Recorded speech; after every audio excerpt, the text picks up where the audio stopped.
In the gilded heart of the celestial dominion, where spires of iridescent crystal pierced the violet sky and gravity-defying gardens bloomed with bioluminescent flora, a war had ended not with fire, but with silence.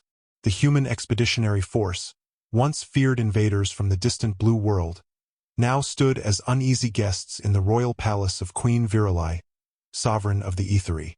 Among them was Corporal Joran Vale, a soldier whose name bore no legend, whose face bore no scars of glory, only the quiet exhaustion of a man who'd seen too many suns rise over too many battlefields. He was lean, sharp-eyed, with sun-bleached brown hair and hands that knew both the weight of a pulse rifle and the gentleness required to stitch a wound. He never expected to become the center of an interstellar scandal, let alone the obsession of a dying princess. Princess Lysara, daughter of Queen Virili, lay in the moon-petal chamber, her breath shallow, her luminous blue skin dulled to the color of storm clouds. Her long, snow-white hair fanned across silk pillows like spilled milk, and her eyes, once the shimmering silver of twin moons, were half-lidded, distant. She had been struck during the final skirmish near the Obsidian Wastes, not by plasma or shrapnel, but by a venomous dart fired from a traitor's bow. The toxin, rare and ancient, defied aethery medicine. Their blood, rich in cobalt and charged with bioelectric energy, could not purge it. The royal healers whispered of inevitable decay. The queen, regal even in grief, had ordered every resource poured into saving her only child, but time was slipping through their fingers like stardust. Joran had been assigned to palace guard duty as part of the fragile peace accord. Humans were still distrusted, watched, studied. But when word spread that the princess might die, and that human physiology, so stubbornly organic, so resilient in its simplicity, might hold a key, Joran found himself summoned to the inner sanctum.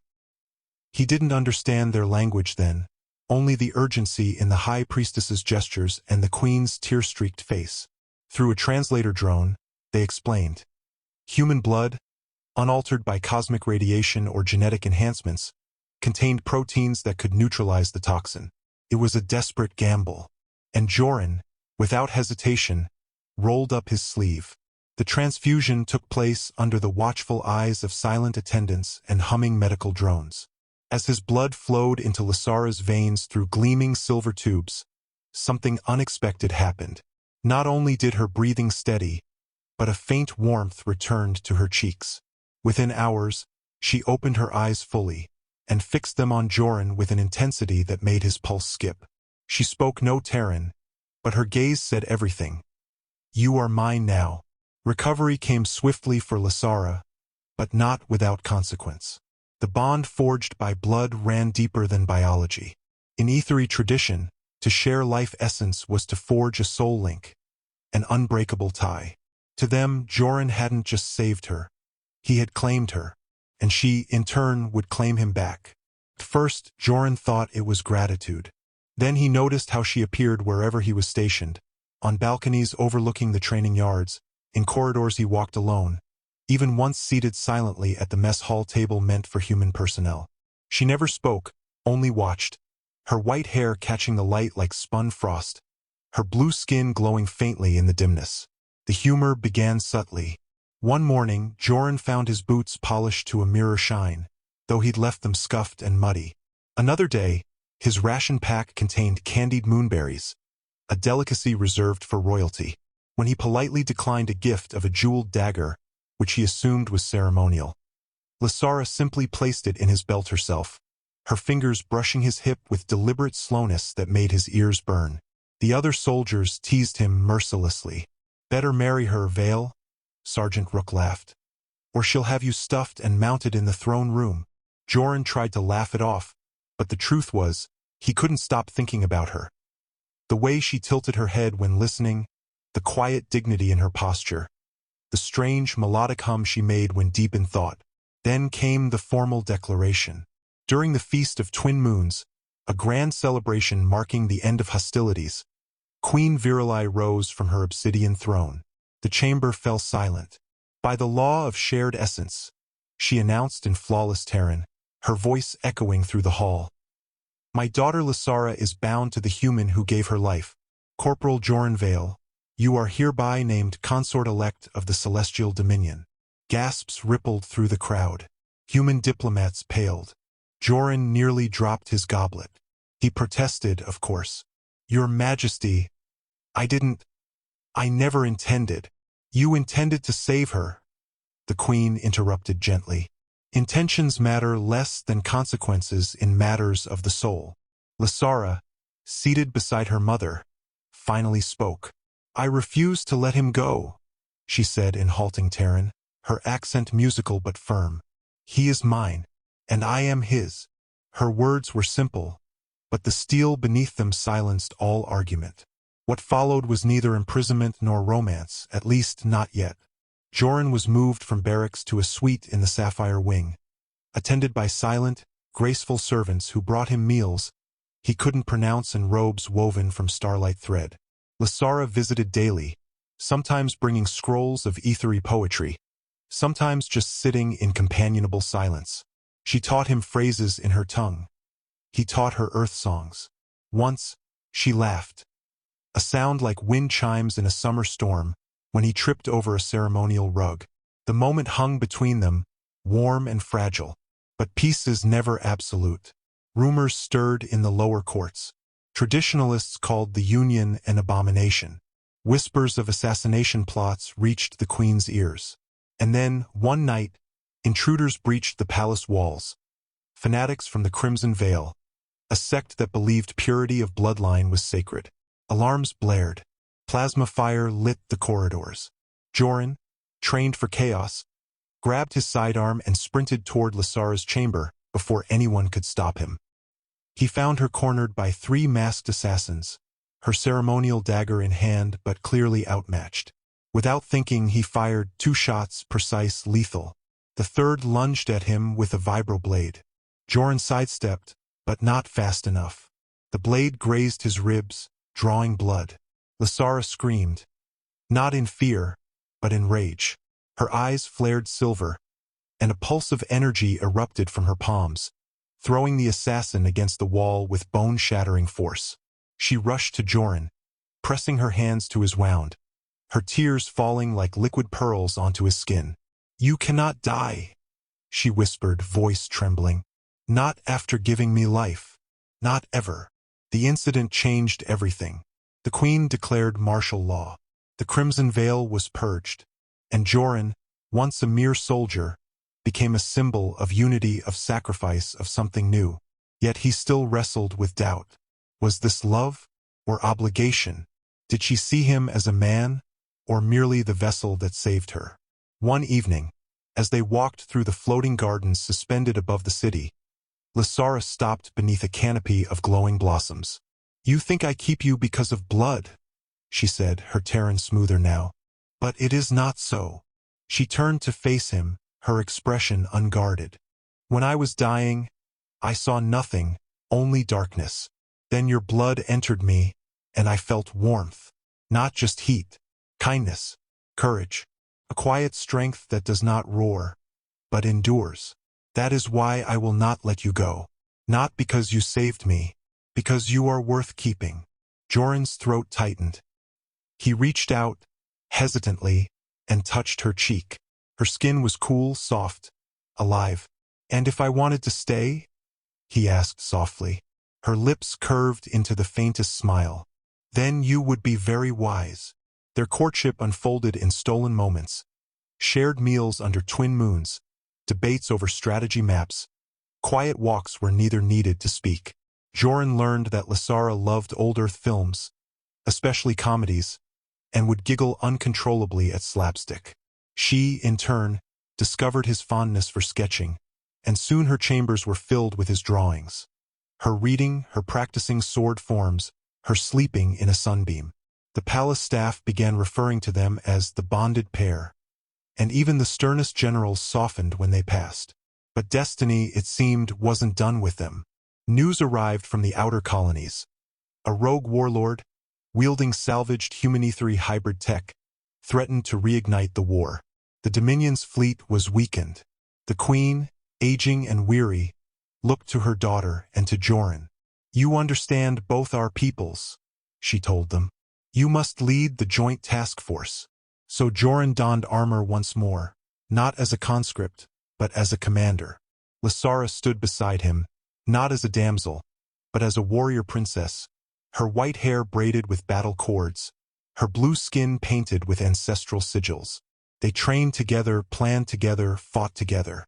On the bridge of the flagship Starborn Accord, they made decisions that shaped history. And in the quiet hours between battles, they stole kisses in shadowed corridors and whispered dreams of a future beyond war. It was during the siege of Xylos Prime that Joran truly understood what he'd gained. Surrounded, outnumbered, their shields failing, Lysara took a plasma bolt meant for him. She fell, not dead, but gravely wounded. This time, it was Joran who held her, who barked orders through gritted teeth, who refused to let the medics take her from his arms until he knew she'd live. When she woke, weeks later, in a field hospital orbiting a dying star, her first words were, "Did we win?" "Yes," he said, voice rough. "Good," she murmured, then added with a weak smile, "Now you owe me a blood debt."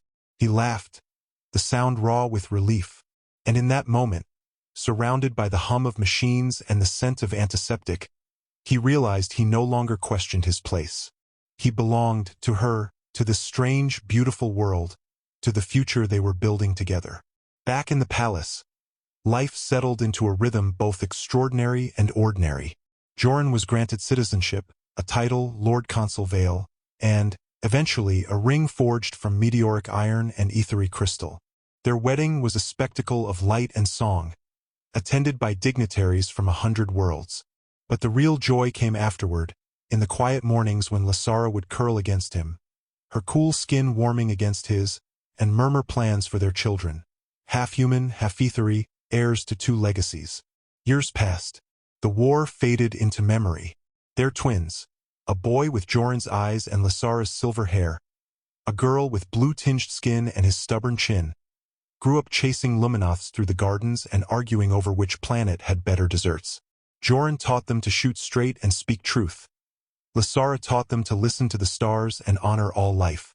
They ruled not as conquerors, but as bridge builders. And on the anniversary of the day he gave her his blood, Lysara would always find him, whether in the council chamber or the nursery, and press her forehead to his. "You saved me," she'd whisper. "And you saved me right back," he'd reply, kissing her temple. For in the end, it wasn't about blood or duty or even destiny. It was about 2 souls, from different worlds, choosing each other, again and again, amidst chaos, laughter, and the quiet certainty of home. Peace, as Joran had learned, was never a destination, only a fragile pause between storms. The twins, now 7 cycles old, were bright sparks of curiosity. Kalen, with his father's tactical mind and his mother's empathy, and Sorel, whose laughter could calm even the most agitated sky serpent in the royal menagerie. Life in the sapphire wing hummed with warmth, but beneath the palace's crystalline floors, unrest stirred once more. It began with whispers in the trade corridors, human colonies on the fringe reporting disappearances, ethery outposts going dark without distress signals.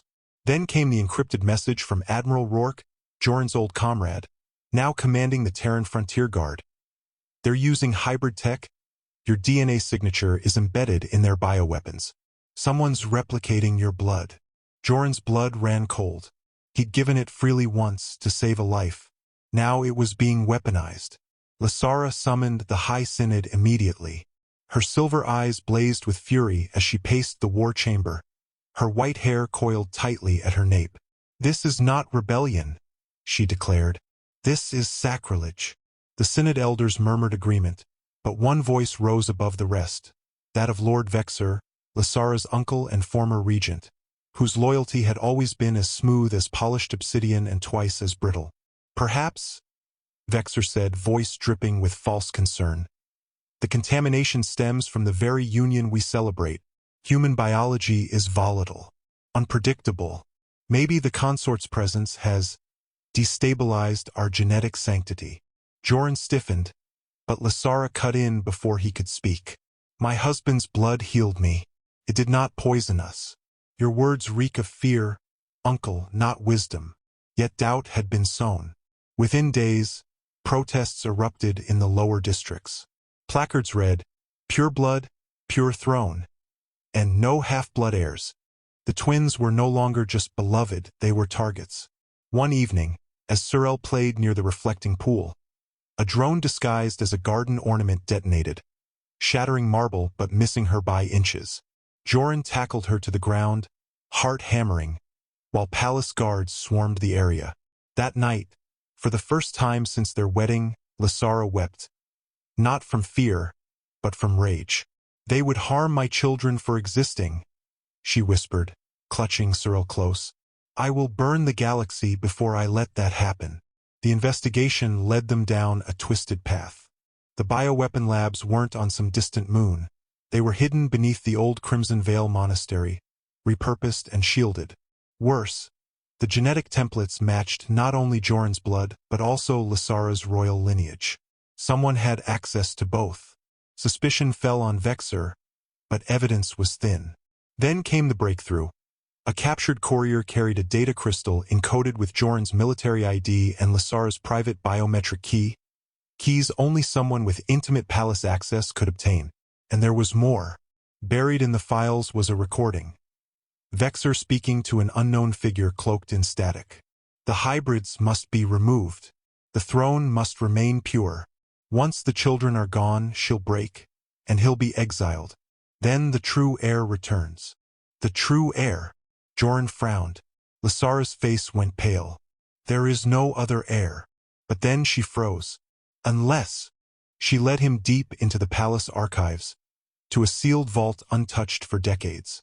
Inside lay records of a secret birth, a stillborn prince, declared dead at delivery during the Great Scourge. But the medical logs showed anomalies.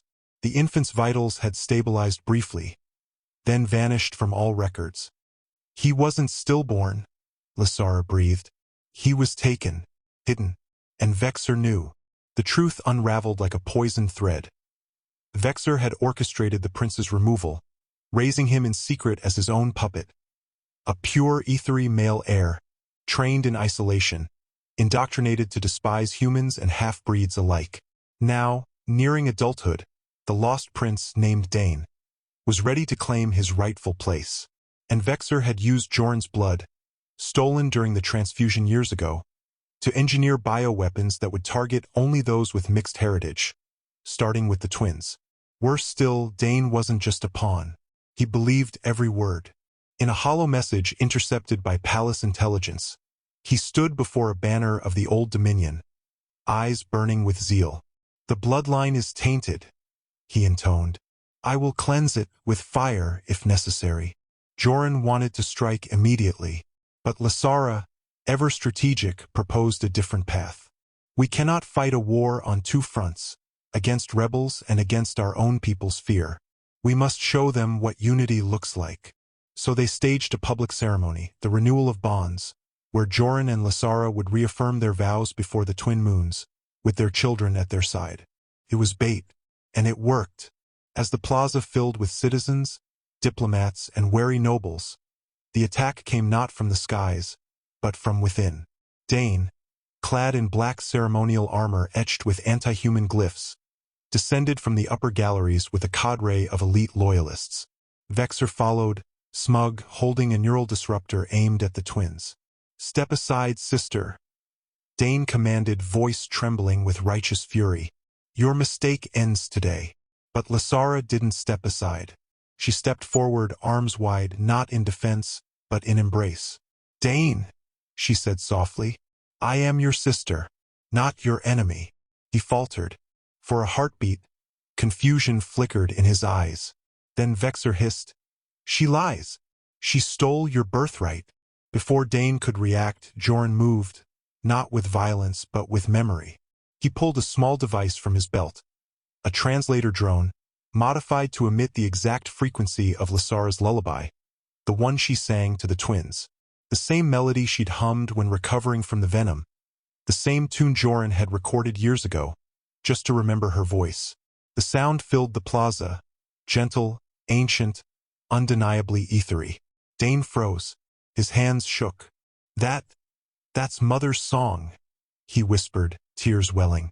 But she died. No, Lysara said, stepping closer. She lived long enough to name you, and she begged me to find you one day. Vexor snarled and fired the disruptor, but Joran tackled him mid-blast. The beam grazed Lysara's shoulder, sending her to her knees, but palace guards surged forward, subduing the traitors. Dane dropped his weapon, staring at his sister as if seeing her for the first time. In the aftermath, Vexor was imprisoned, his network dismantled. Dane, broken but repentant, chose exile, not as punishment, but penance. I was raised on lies, he told Joran before departing. Maybe one day I can learn the truth. But the greatest twist came weeks later, in the quiet of the royal nursery. Sorel, playing with a holographic star map, suddenly looked up. Papa, she asked, why does my blood glow blue when I'm happy? Joran and Lysara exchanged glances. They'd known their children would be unique, but tests revealed something astonishing. The infusion of human resilience and ethery bioelectricity hadn't just created hybrids. It had sparked evolution. Their children's blood didn't just carry life. It could heal others, neutralize toxins, even stabilize failing ecosystems. They weren't just heirs. They were hope. Yet danger lingered. From the outer rim, a new signal emerged. Encrypted, powerful, bearing the insignia of a long-dead empire. It addressed Joran by name. We have studied your blood. We know what your children can do. Surrender them, or we will take them.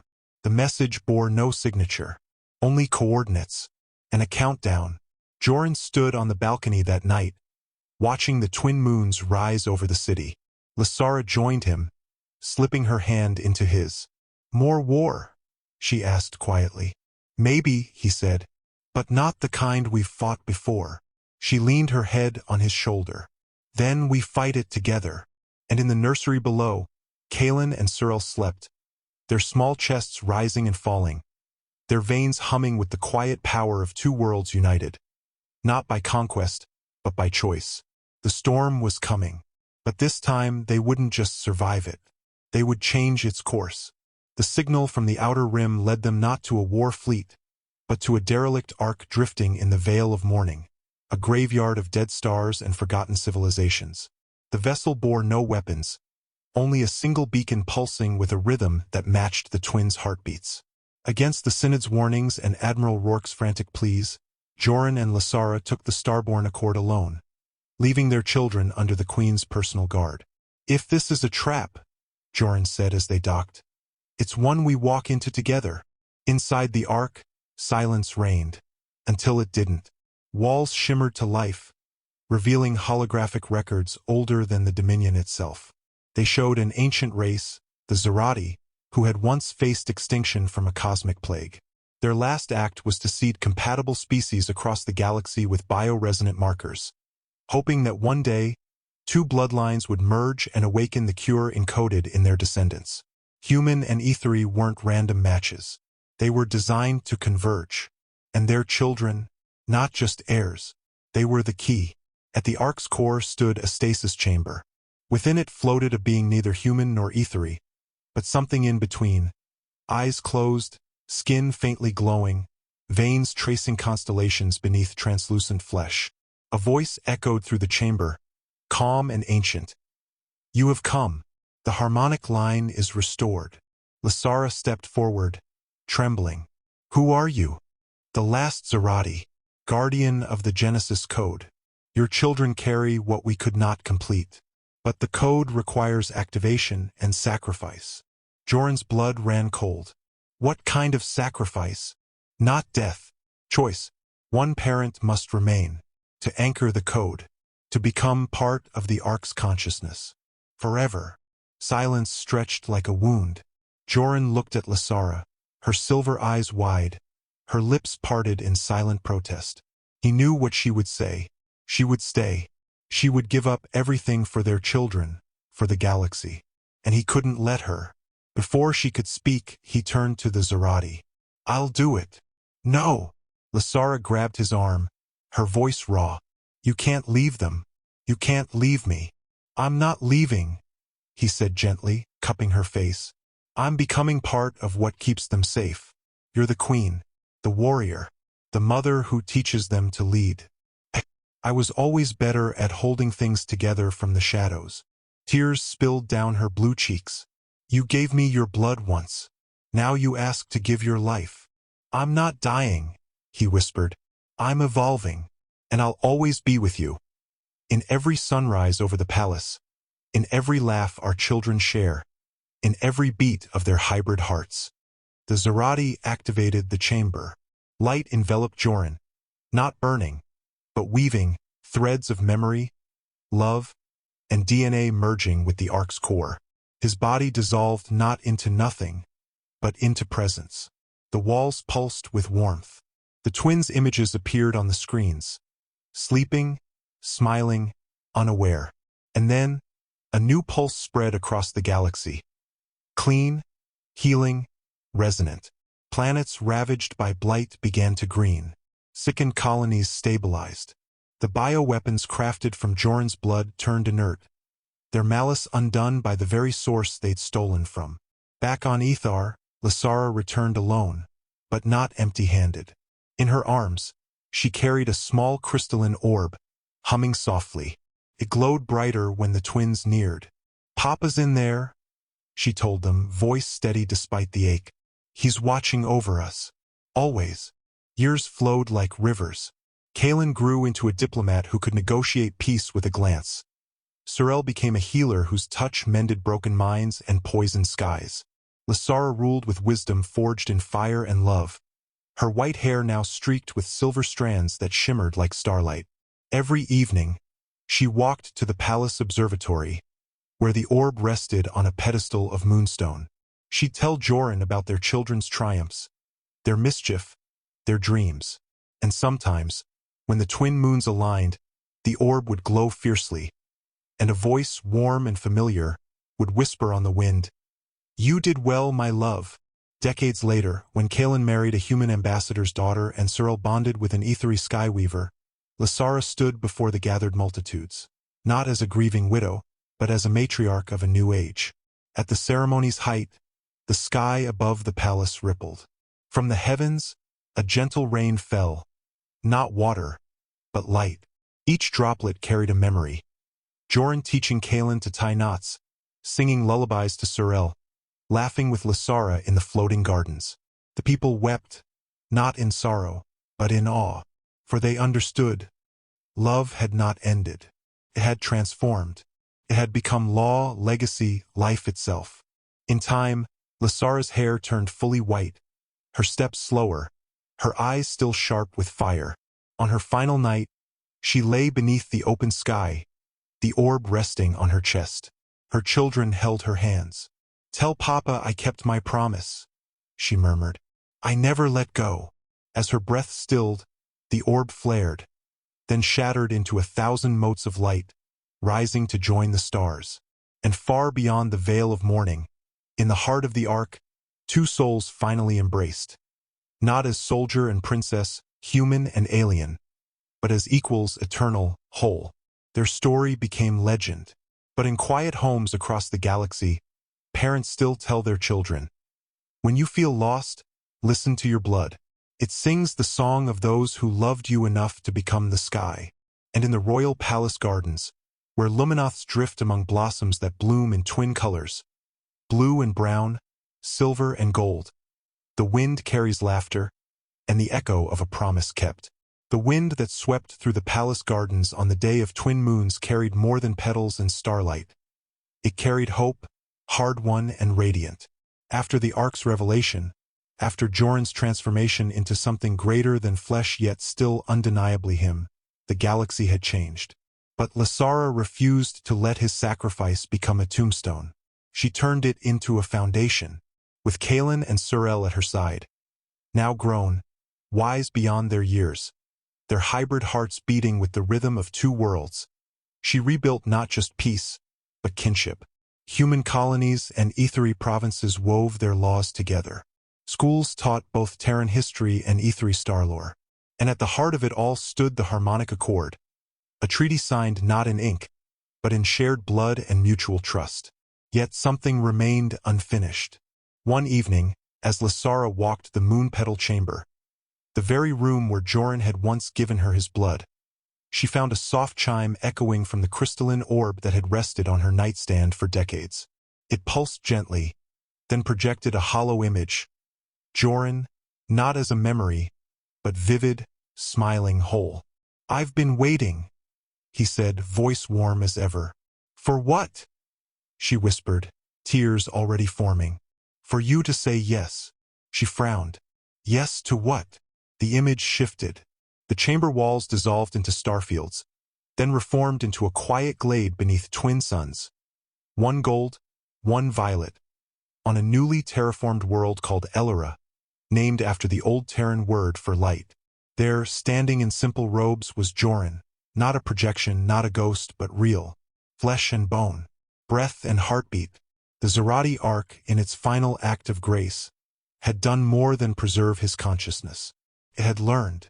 It had listened to every whispered wish, every tear shed, every lullaby sung to children who missed their father. And when the harmonic line proved stable across generations, when peace became more than a ceasefire but a way of life, the arc granted what even gods rarely allow: a return. Not as a soldier, not as a consort, but as a man who had loved a blue-skinned princess so fiercely, the universe bent to bring him home. Lasara ran, not with royal dignity, but with the wild joy of a girl who just found her missing half.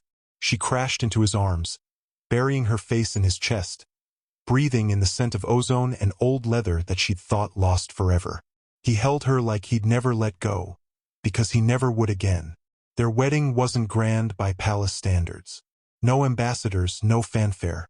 Just family, Kalen and his wife, Surel and her bondmate, Queen Virilai, now ancient but sharp-eyed, and a few loyal friends who'd stood by them through war and wonder. They gathered in the glade on Elora, beneath arches woven from human oak and ethery skyvines. The twins officiated, their voices blending Terran vows with ethery soul oaths. "I give you my blood," Lasara said, pressing her palm to his.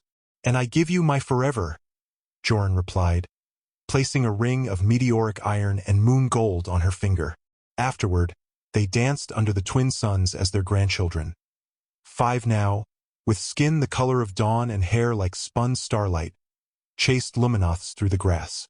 That night, in a cottage built of wood and living crystal, Joran and Lasara sat on the porch, hands entwined, watching the sky bloom with auroras. "They said we were impossible," she murmured. He kissed her temple. "Good thing we never believed in impossible." Years flowed like gentle rivers. Joran taught their great-grandchildren how to whittle wooden ships. Lasara showed them how to listen to the stars. Their love didn't fade. It deepened, like roots reaching into bedrock. And when, at last, time came for them both to close their eyes for the final time, they did so side by side on a bench beneath their favorite tree, fingers still laced, smiles still soft. They were buried not in tombs of stone, but beneath the roots of the world tree of Elora, a sapling grown from a seed carried in Joran's pocket the day he first entered the palace. From it grew fruit that shimmered blue and brown, leaves that hummed lullabies, and branches that reached toward both earth and ether.